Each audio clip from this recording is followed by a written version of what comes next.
प्रयागराज का त्रिवेणी संगम हिंदू धर्म में अत्यंत पवित्र स्थान माना जाता है। यहाँ गंगा और यमुना की पावन धाराएं एक दूसरे से मिलती है और इनके संगम पर श्रद्धालु स्नान करके आत्म सिद्धि प्राप्त करते हैं। इस स्थान पर भक्ति का अद्भुत माहौल होता है, जहाँ चारों ओर से मंत्रों उच्चारण और घंटियों की मधुर ध्वनि गूंजती रहती है। संत महात्माओं का सत्संग होता है और पूरे क्षेत्र में आध्यात्मिक ऊर्जा का संचार होता है। लेकिन त्रिवेणी संगम की महिमा केवल गंगा और यमुना तक सीमित नहीं है। यहाँ एक और नदी प्रवाहित होती है, सरस्वती नदी। यह नदी रहस्य है, इसे देखा या छुआ नहीं जा सकता, लेकिन इनकी उपस्थिति को अनुभवी हृदय महसूस कर सकते हैं। माना जाता है कि सरस्वती नदी ज्ञान, भक्ति और अध्यात्म की शक्ति के रूप में यहाँ अब भी प्रवाहित हो रही है। यह कहानी एक विद्वान ब्राह्मण देवदत्त और उसकी पुत्री सुरभि की है। देवदत्त काशी के प्रसिद्ध विद्वान थे और उन्होंने अपना पूरा जीवन वेदों, उपनिषदों और शास्त्रों के अध्ययन और शिक्षण में लगा दिया था।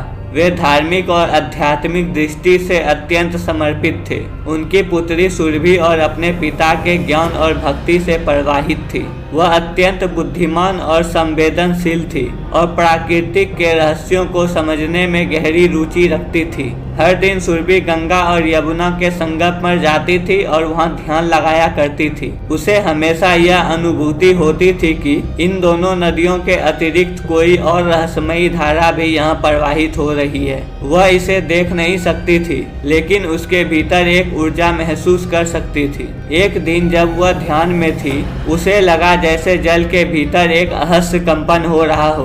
उसे किसी मधुर संगीत की ध्वनि सुनाई दी, जैसे कोई गुप्त संदेश उसे दिया जा रहा हो। इस अद्भुत अनुभव से वह अचंभित रह गई। उसने अपने पिता देवदत्त से इस रहस्य के बारे में पूछा।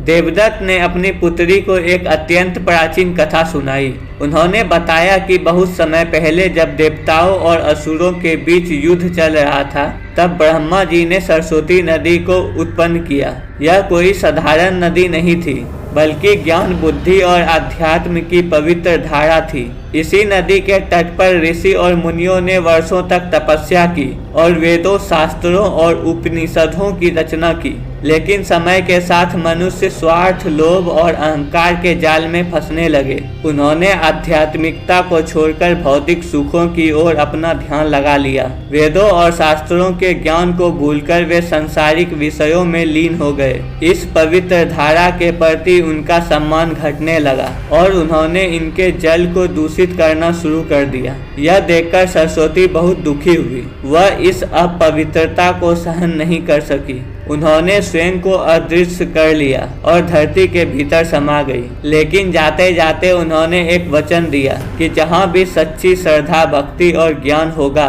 वहाँ वे सदैव प्रवाहित होती रहेगी। इस कथा को सुनकर सुरभि बहुत दुखी हुई। उसने महसूस किया कि सरस्वती अब भी यहाँ प्रवाहित हो रही है, लेकिन उसे देखने और अनुभव करने के लिए हमारे मन और आत्मा को शुद्ध करना होगा। उसने फिर से ध्यान लगाया और इस बार उसे एक हल्की तरंग अपने भीतर महसूस हुई। यह कोई साधारण जलधारा नहीं थी, बल्कि एक दिव्य ऊर्जा थी जो ज्ञान और भक्ति के रूप में प्रवाहित हो रही थी। उसने अपने पिता से कहा, पिताश्री, सरस्वती अब भी यहाँ है। हमें केवल अपनी आत्मा को निर्मल बनाना होगा, तभी हम उसे अनुभव कर सकते हैं। त्रिवेणी संगम केवल एक पवित्र स्थल नहीं, बल्कि एक आध्यात्मिक जागरण का केंद्र भी है। जब कोई श्रद्धालु यहाँ स्नान करता है और सच्चे मन से प्रार्थना करता है, तो उसे सरस्वती का रहस्य आशीर्वाद प्राप्त होता है। यह आशीर्वाद केवल बाहरी रूप से नहीं, बल्कि आंतरिक रूप से भी मिलता है। यह ज्ञान, भक्ति और शुद्धि के रूप में प्रवाहित होता है। कहा जाता है कि जो श्रद्धा और भक्ति से यहाँ आता है, वह निश्चित रूप से सरस्वती की दिव्य उपस्थिति को महसूस कर सकता है। आज भी वैज्ञानिक सरस्वती नदी के भौतिक अस्तित्व को खोजने में लगे हुए हैं। कई स्थानों पर भूमिगत जलधाराएं मिली है, जिन्हें सरस्वती से जोड़ा जाता है। आधुनिक तकनीकों के माध्यम से शोधकर्ता यह पता लगाने का प्रयास कर रहे हैं कि क्या सरस्वती कभी एक वास्तविक नदी के रूप में प्रवाहित हुई थी। लेकिन आध्यात्मिक दृष्टि से देखें तो सरस्वती केवल एक नदी नहीं, बल्कि एक शक्ति है जो सच्चे भक्तों और ज्ञानियों के लिए सदैव प्रवाहित रहती है। सरस्वती का रहस्य केवल त्रिवेणी संगम तक सीमित नहीं है। यह केवल जल की धारा नहीं, बल्कि ज्ञान, भक्ति और आत्मशुद्धि की पवित्र धारा है जो हर व्यक्ति के अंदर प्रवाहित हो रही है।